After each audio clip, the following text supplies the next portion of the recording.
Ayurveda, homeopathy, naturopathy और यूनानी चिकित्सा को एलोपैथी के साथ मिलाने और उन्हें सर्जरी करने की इजाजत देने की केंद्र सरकार की योजना मरीजों को फायदा पहुंचाने के बजाय नुकसान ही पहुंचाएगी, ये मानना है इंडियन मेडिकल एसोसिएशन का। सरकार के इस फैसले का विरोध करते हुए आईएमए की हिसार इकाई के पदाधिकारियों ने कहा है कि सरकार इस फैसले पर जल्दबाजी कर रही है। इस फैसले के कारण मरीज का सही इलाज नहीं होगा। आईएमए के जिला प्रधान डॉक्टर जेपीएस नलवा ने फ्लेमिंगो रेस्टोरेंट में पत्रकारों से बातचीत के दौरान कहा कि अगर इस फैसले के बाद मिक्सोपैथी चिकित्सक से इलाज करवाने पर मरीज का सही इलाज नहीं हुआ तो वो एलोपैथी में इलाज करवाएगा। एक बार केस बिगड़ने पर एलोपैथिक चिकित्सक भी इस मरीज को नहीं संभाल पाए तो मरीज के साथ साथ अस्पताल का भी नुकसान होगा। नवजात से लेकर टीनेजर तक की सभी स्वास्थ्य समस्याओं के इलाज के लिए मिलें डॉक्टर प्रियंका एलावादी से। Lotus child care clinic, main market, sector 16-17 Hisar. रोजाना सुबह 10 बजे से शाम 7 बजे तक। मिक्सोपैथी वाले डॉक्टर अनट्रेंड होंगे तो इन अनट्रेंड डॉक्टरों में और झोला छाप डॉक्टरों में कोई फर्क नहीं रह जाएगा। इनकी करी हुई सर्जरी उसमें कॉम्प्लिकेशन ज़्यादा होंगे और उस कॉम्प्लिकेशन की वजह से वो मरीज फिर क्वालिफाइड डॉक्टर के पास जाएगा सर्जरी कराने के लिए दोबारा, और दोबारा जब सर्जरी होती है तो उसमें ये कोई गारंटी नहीं रहती कि ये सर्जरी पूर्णतः ठीक ही होगी कि नहीं, और वहाँ पे कोई कॉम्प्लिकेशन डेवलप हो गया तो उसके बाद उसको जो है फर्दर जो है अपोलो या एम्स या कहीं इधर उधर जाना पड़ेगा। तो ये ना तो मरीज के हक में है, ना ये सरकार के हक में है, ये ना समाज के हक में है। इससे पेशेंट का पैसा जाया होगा। जहाँ पे कॉम्प्लिकेशन हुआ है वहाँ पे कुछ नहीं होगा, लेकिन जब ये शहर में एक क्वालिफाइड डॉक्टर के पास आएगा और उसकी डेथ हो जाएगी तो हंगामा होगा, और हंगामा इस कदर होगा कि नर्सिंग होम टूटेंगे और समस्याएं, जैसे बोलना चाहिए कि प्रशासन की जो है बढ़ जाएगी।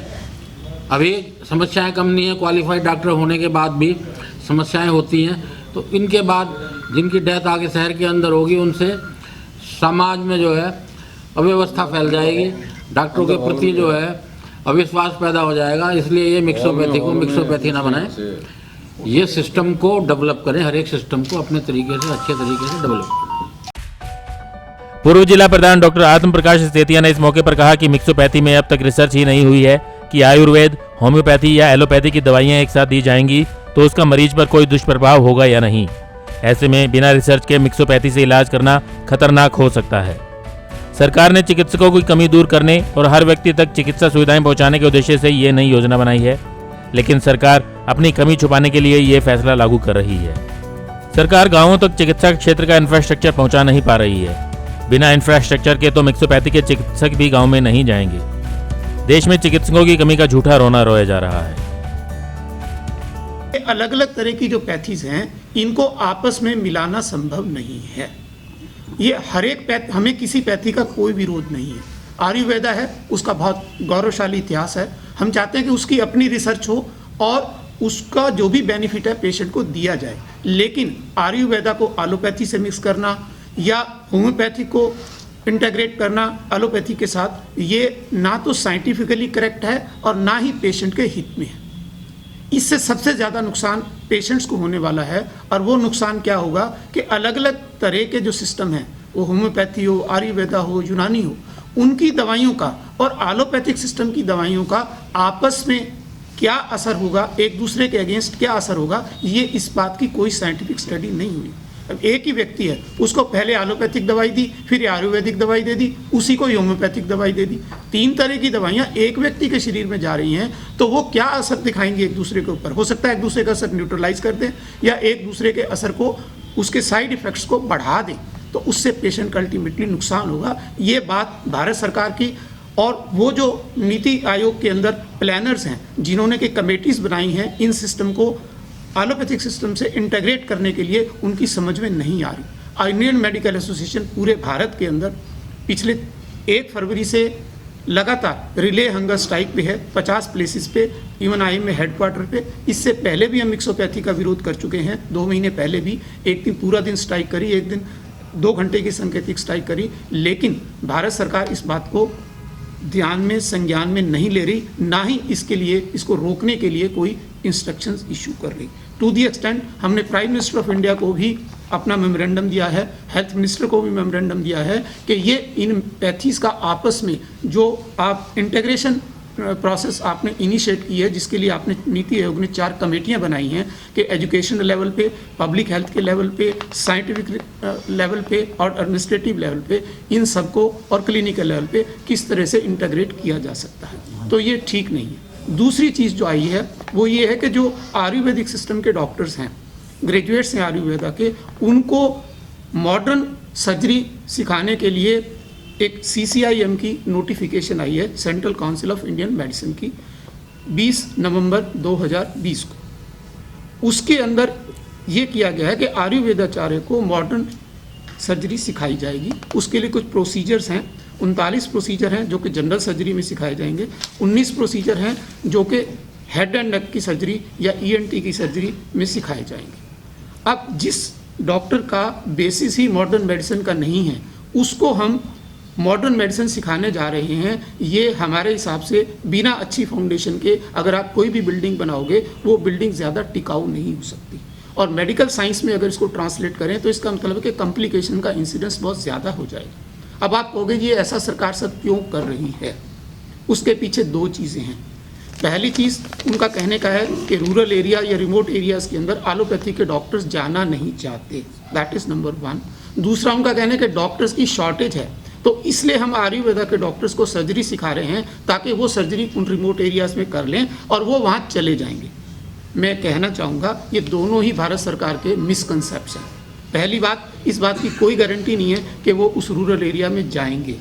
उनमें से कुछ ऐसे भी हैं जिनको पहले भी पिछले सालों में उन्होंने ट्रेनिंग ली और वो Tier 2 सिटी और Tier 3 सिटी में ऑलरेडी प्रैक्टिस कर रहे हैं, क्योंकि उनके ट्रेनिंग प्रोग्राम में कहीं कोई ये बॉन्ड नहीं भरा उन्होंने कि वो रूरल एरिया में जाएंगे। अब दूसरी बात, ये मिसकंसेप्ट कि डॉक्टरों की कमी है। डॉक्टरों की बिल्कुल कोई कमी नहीं है हिंदुस्तान में। ये एक मिथ फैलाया गया है ज़्यादा से ज़्यादा प्राइवेट मेडिकल कॉलेज खोलने के लिए। आज की तारीख में 80,000 MBBS स्टूडेंट्स जो हैं वो ग्रेजुएट कर रहे हैं from 640 medical colleges of India, which includes private medical colleges as well as government medical college. तो 80,000 ग्रेजुएट भारत सरकार की जो अपनी रिपोर्ट है उसके मुताबिक है। और इतने स्टूडेंट्स कोई कम नहीं है अगर हर साल इतने ग्रेजुएट करेंगे। और अगर इसी स्पीड से करेंगे तो मैं आपको निश्चित तौर पे बता सकता हूं कि 4 सालों में ये हालत हो जाएगी कि यंग मेडिकल ग्रेजुएट्स को जॉब ही नहीं मिलेगी, दे विल बी अनएम्प्लॉयड। दूसरी बात, जहाँ तक स्पेशलिस्ट का सवाल है, 39,136 PG सीट्स हैं इस वक्त और 8,000 सीटें जो हैं वो DNB की हैं, यानी कि लगभग 44,000 पोस्ट ग्रेजुएट स्पेशलिस्ट डॉक्टर हर साल ट्रेन हो रहे हैं इंडिया में। अगेन कोई पोस्ट लिस्ट की कमी नहीं। अब आप कहोगे कि भारत सरकार का जो ये तर्क है कि ये जाना नहीं चाहते, जो जाना नहीं चाहते का जवाब मैं आपको दे देता हूँ, वहाँ इंफ्रास्ट्रक्चर नहीं है। अगर इंफ्रास्ट्रक्चर हो तो मैं भी जाने को तैयार हूँ और कोई भी और व्यक्ति जाने को तैयार है। और ये डॉक्टर्स जिनको हम सर्जरी के लिए वहाँ ट्रेन कर रहे हैं आयुर्वेदाचार्य को, ये भी बिना इंफ्रास्ट्रक्चर के कुछ नहीं कर पाएंगे। इंफ्रास्ट्रक्चर से मेरा मतलब ये है कि सर्जरी करने के लिए पूरा एक टीम वर्क है, उसके लिए एक एनेस्थेटिस्ट की ज़रूरत है, उसके लिए पोस्ट ऑपरेटिव केयर के लिए फिजिशियंस की भी जरूरत है, डायग्नोसिस के लिए पैथोलॉजिस्ट की भी डॉक्टर साहब आप गागर में सागर भरिए, OT स्टाफ की भी जरूरत है। ज़्यादा मैं फिनिश करता हूँ डॉक्टर साहब। तो वो सारी चीज़ें जब तक वहाँ नहीं होंगी, वहाँ एयर कनेक्टिविटी नहीं है, वहाँ 24 आवर लाइट नहीं है, वहाँ पानी की सप्लाई नहीं है, वहाँ रहने के लिए व्यवस्था नहीं है डॉक्टर की और स्टाफ की, तो कैसे चले जाएंगे वहाँ पे? वहाँ रोड कनेक्टिविटी तक नहीं है। जब इंफ्रास्ट्रक्चर सारी होगी, कोई भी वहाँ जाने के लिए तैयार हो जाएगा। तो भारत सरकार को जो करना चाहिए, जो हमारा सुझाव है कि पहले वहाँ इंफ्रास्ट्रक्चर रिमोट एरिया में क्रिएट करो, वहाँ ट्रेन डॉक्टर भी चले जाएंगे, सभी चले जाएंगे। प्रॉब्लम डॉक्टर्स की कमी की नहीं है, प्रॉब्लम डॉक्टर्स के डिस्ट्रीब्यूशन की है। IMA का कहना है कि वो सरकार के इस फैसले का लगातार विरोध करेंगे क्योंकि ये फैसला किसी भी तरह जनता के हित में नहीं है। ब्यूरो रिपोर्ट, नई ताज़ा न्यूज, हिसार। नवजात से लेकर टीनेजर तक की सभी स्वास्थ्य समस्याओं के इलाज के लिए मिलें डॉक्टर प्रियंका अहलावादी से। Lotus child care clinic, main market, sector 16-17, Hisar. रोजाना सुबह 10 बजे से शाम 7 बजे तक। वीडियोस के लिए सब्सक्राइब करें हमारा चैनल नई ताज़ा न्यूज और दबाएं बेल आइकॉन ताकि आप मिस न करें कोई भी अपडेट।